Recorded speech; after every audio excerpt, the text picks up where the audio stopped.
बिस्मिल्लाहिर्रहमानिर्रहीम। अस्सलाम वालेकुम मेंबर्स व्यूअर्स, होप सब खैर खैरियत से होंगे। आज की वीडियो में जी एक बहुत इंपॉर्टेंट सिचुएशन को डिस्कस कर लेते हैं। सबसे पहले जिसमें कि आईएमएफ की न्यूज़ जिसका काफ़ी अरसे से वेट था, वो न्यूज़ आई कल, और उसके बावजूद आज मार्केट ने 309 नेगेटिव क्लोजिंग दी। तो इसकी क्या रीज़न बनी और आने वाले दिनों में हम क्या एक्सपेक्ट कर सकते हैं, इसको थोड़ा सा डिस्कस कर लेते हैं। प्लस कुछ स्टॉक्स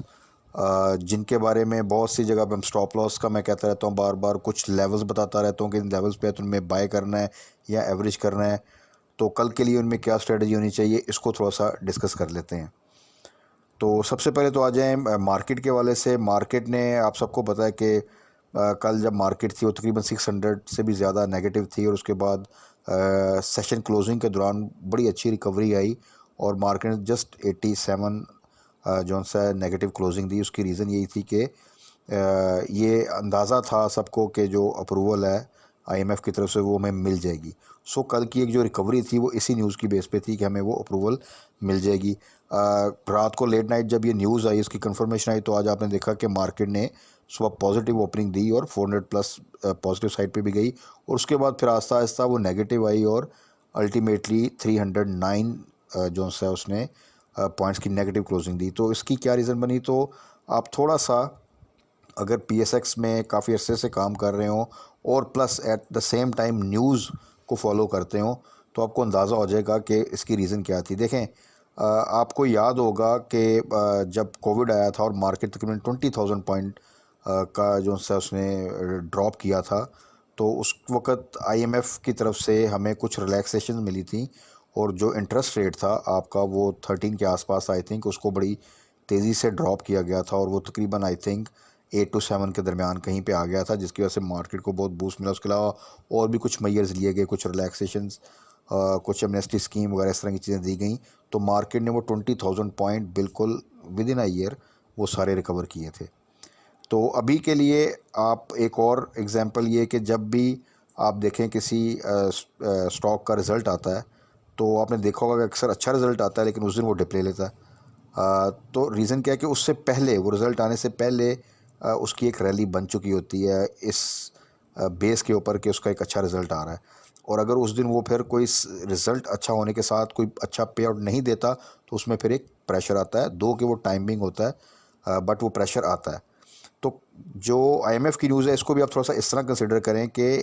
काफ़ी अरसे से इसका वेट था, और उस कि आपको याद होगा जब स्टाफ लेवल अप्रूवल आई थी कुछ अर्सा पहले, तो मार्केट ने एक बड़ा अच्छा बुल रन बनाया था, और साथ में कुछ हमारे फ्रेंडली कंट्रीज़ ने भी कमिटमेंट्स की थी। तो मार्केट को आपको याद होगा कि तकरीबन 3,000 का एक कंटिन्यूस जो है वो एक रैली बनी थी। तो वो इन्हीं न्यूज़ की बेस पे थी कि आने वाले दिनों में ये अप्रूवल हो जाएगी। उसके बाद बीच में कुछ और मसाइल आए, और प्लस ये जो फ्लड का जो डिज़ास्टर आया, इसकी वजह से, प्लस कुछ कम्युनिकेशन बीच में थोड़ी सी फिर डाउट आए कुछ इस तरह के, तो जिसकी वजह से मार्केट ने फिर जो सा वो डिप लिया। तो कल जब ये न्यूज़ आई तो वो मार्केट ने, देखें उसको, उस न्यूज़ के आने की कंफर्मेशन के ऊपर भी आज पॉजिटिव ओपनिंग दी, और कल मार्केट ने बहुत अच्छी रिकवरी भी दी। प्रॉब्लम कहाँ पे हुई कि उस न्यूज़ के साथ जब आईएमएफ की तरफ से कंफर्मेशन आई और साथ में कुछ डिटेल्स आई, तो वो डिटेल्स कुछ इतनी अच्छी नहीं थी। यानी कि इस वक्त जिस हम डिज़ास्टर से गुजर रहे हैं, जो फ्लड का है, उसमें हम एक्सपेक्ट करते हैं कि आईएमएफ हमें थोड़ा सा रिलीफ दे, या गवर्नमेंट बात करे कि आईएमएफ हमें कहे कि जी ठीक है, हमने आप पे ये चीज़ें का कि टैक्स लगाएं, आप इसके अलावा मॉनेटरी पॉलिसी को टाइट करें, आप पेट्रोल पे लेवी लगाएं। तो अब क्योंकि आप इतने बड़े डिज़ास्टर से गुजर रहे हैं, तो ओके, हम अपनी टर्म्स को थोड़ा रिलैक्स करते हैं और ये इंस्टॉलमेंट हम आपको रिलीज़ करते हैं। तो ऐसा नहीं हुआ, वो इंस्टॉलमेंट तो रिलीज़ हो गई, लेकिन उसके बाद साथ जो है आईएमएफ की स्टेटमेंट आई, वो ऐसी ही थी कि you have to implement all the things, और you have to comply all the commitments. जो भी आपने कमिटमेंट किए हैं उसको आपने इमीडिएटली इम्प्लीमेंट करना है। प्लस उसने साथ एक, वो आपने देखा होगा कि न्यूज़ में साथ ये भी चीज़ें आई कि जो मॉनेटरी पॉलिसी को आप अपना इंटरेस्ट रेट बढ़ा रहे हैं, ये एक अच्छी एफर्ट है इन्फ्लेशन को कंट्रोल करने की। तो देखें, रिसेंट जो मॉनेटरी पॉलिसी की अनाउंसमेंट आई थी उसमें अनचेंज रखा गया था। तो जब रिजल्ट मॉनेटरी पॉलिसी में डिस्काउंट रेट जब बढ़ता बढ़ता और फिर एक लेवल आता है जहाँ पे उसको अनचेंज किया जाए, तो फिर आगे एक उम्मीद आती है कि आने वाली मॉनेटरी पॉलिसी में भी अनचेंज रहेगा या फिर इसमें रिवर्सल आएगा। तो उसमें एक तो आपको पता है जो इस वक्त सूरत हाल है इन्फ्लेशन की और जो एक डिज़ास्टर से हम गुजर रहे हैं अनफॉर्चुनेटली, वो एक अपनी जगह उसका जो फाइनेंशियल लॉस है वो एक अपनी जगह बहुत बड़ा लॉस है। जो ज़िंदगियों का लॉस है उसका तो खैर कोई नेमोन बदल ही नहीं हो सकता। तो उसके बाद अगर हम फर्दर पेट्रोल पे लेवी लगाते हैं, उसके अलावा स्पेसिफिकली आने वाली मॉनेटरी पॉलिसी में एक डाउट आ जाता है कहीं ऐसा तो नहीं कमिटमेंट कर ली गई कि आने वाली मॉनेटरी पॉलिसी में मज़ीद इंटरेस्ट रेट जो है इंक्रीज़ किया जाएगा। तो ऐसी जब साथ स्टेटमेंट्स आती हैं तो वो फिर थोड़ा सा मार्केट में कन्फ्यूजन क्रिएट करती हैं, और वो फॉर द टाइम बीइंग ये प्रेशर एक मार्केट में आया। बट होपफुली आने वाले दिनों में, क्योंकि अब आईएमएफ की तरफ से जब इंस्टॉलमेंट आ जाएगी तो फिर आपको वर्ल्ड बैंक की तरफ भी आप जाएंगे, वो भी रिलीज़ कर देगा कुछ ना कुछ, या वो भी कुछ ना कुछ कमिटमेंट करके आपको दे देगा। आप एडीबी के पास भी जाएंगे,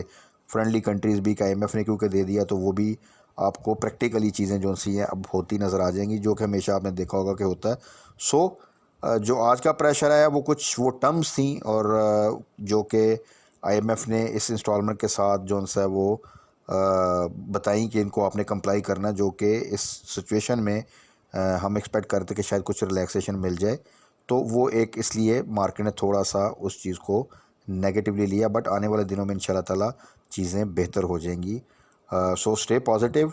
इस पूरे सिनेरियो में। अब दूसरी चीज़ स्टॉक्स के वाले से, इसीलिए मैं बार बार आपको याद होगा मेरी हर वीडियो में मैं आपको कहता हूँ कि स्टॉप लॉस को ज़रूर इम्प्लीमेंट करें,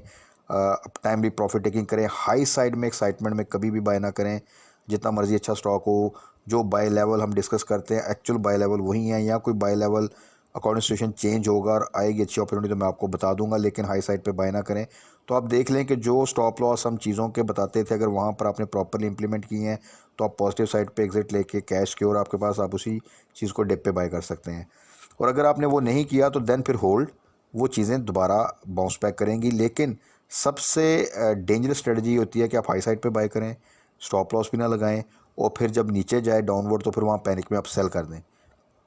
तो इस तरह आप एक तो लॉस बुक करते हैं, और उसके बाद जब उसमें रिकवरी आती है तो रिकवरी के इनिशियल जो 5-10% की रिकवरी होती है वो आप मिस करते हैं, और फिर एंट्री आप थोड़ी सी हाई साइड पे लेते हैं। तो वॉलेटाइल मार्केट में ऐसी सिचुएशन में आपके बहुत चांसेस हैं कि आप हर ट्रेड में लॉस कर दें।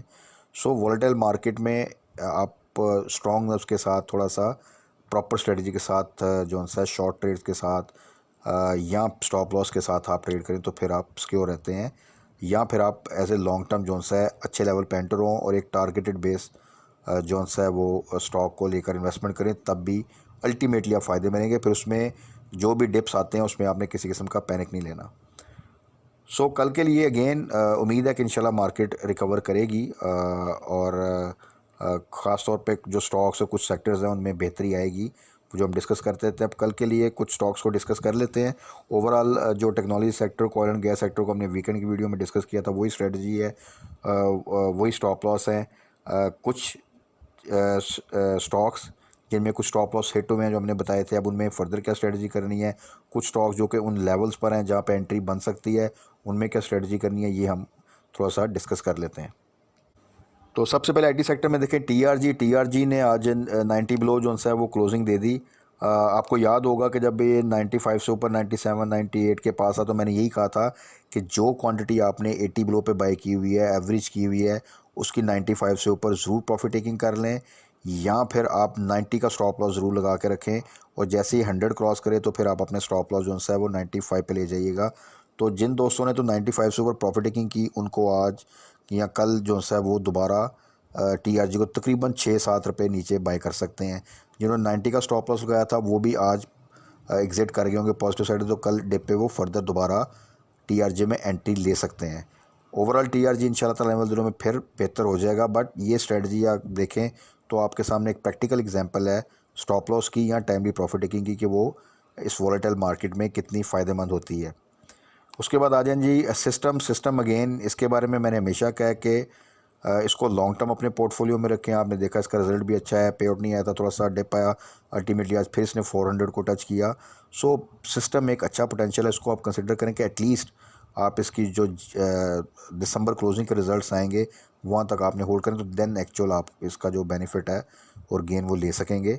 तो सिस्टम को आपने लॉन्ग टर्म होल्ड करना है, तो इंशाल्लाह ताला आने वाले दिनों में इसमें आपको मज़ीद जो सा है वो अच्छा फ़ायदा होगा। उसके बाद आ जाएं जी नेट सोल का मैंने आपको हमेशा जो है वो बताया था कि इसका आपने 98 पे स्टॉप लॉस रखना है और होल्ड करना है, और इसने काफ़ी अच्छे तरीके से 100 की प्राइस को मेंटेन किया। आज इसने जो है वो 100 ब्लो क्लोजिंग जो है वो दी है, लेकिन आने वाले दिनों में इसमें फ़र्दर जो है आप अगेन रिकवरी देखेंगे इंशाल्लाह ताला,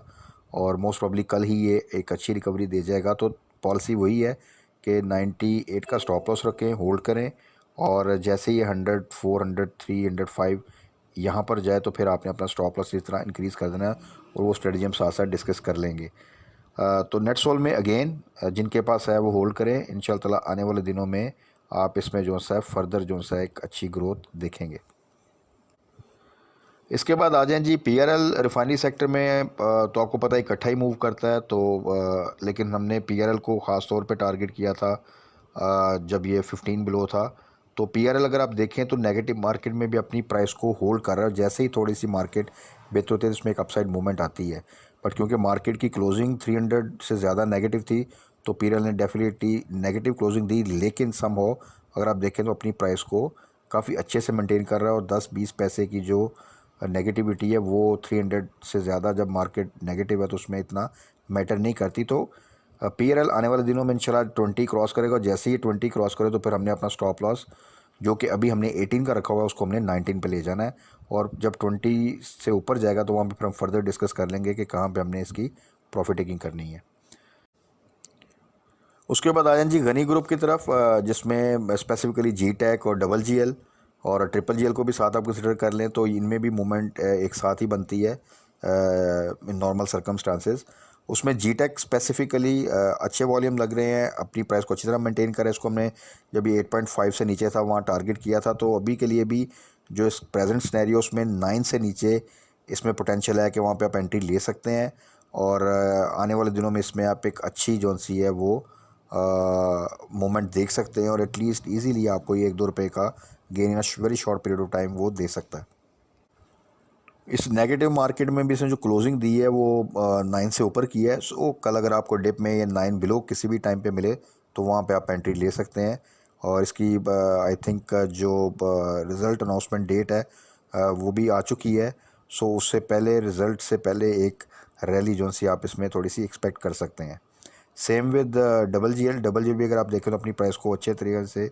होल्ड कर रहा है, नेगेटिव मार्केट में भी बहुत ज़्यादा डिप नहीं आ रहा, तो उसमें भी सेम रिज़ल्ट से पहले एक आप अपसाइड मूवमेंट देख सकते हैं, और उसमें जो 2-3 रुपये का गेन मिलना है वो हम सिक्योर कर सकते हैं। उसके बाद है जी मिचेल्स आप सबको याद है इसने हमें कितना ज़बरदस्त किस्म का प्रॉफिट दिया 2-3 ट्रेड्स में, और अभी मैंने दोबारा अपनी प्रीवियस वीडियो में भी मेंशन किया था कि जब भी आपको ये प्रेजेंट सिनेरियो में 100 से नीचे मिले तो वहाँ पे आप एंट्री ले सकते हैं। तो अगर आप आज इसको देखें तो इसने जो है वो लो लगाया 99 का, और उसके बाद इसने जो है वो अपसाइड नेगेटिव मार्केट में भी जो सी है वो मूवमेंट दी, और तकरीबन 2 रुपये पॉजिटिव जो है वो क्लोजिंग दी है इसने, 100 अबव क्लोजिंग दी है। तो जिन दोस्तों ने आज या कल जो है इसको बाय किया था 99 या 98 के पास, तो वो ऑलरेडी माशाल्लाह प्रॉफिट में है, और इसमें स्टिल अगेन पोटेंशियल है कि ये दोबारा इंशाल्लाह ताला 120 की प्राइस को टच करेगा जिस तरह इसने पहले 2 दफ़ा की है। बट साइड आइटम है, थोड़ा सा होल्ड करना पड़ेगा, और स्ट्रेटजी इसमें यही है कि जब भी 100 से नीचे है तो वहाँ पे बाय करें या एवरेज करें, और जैसे ही ये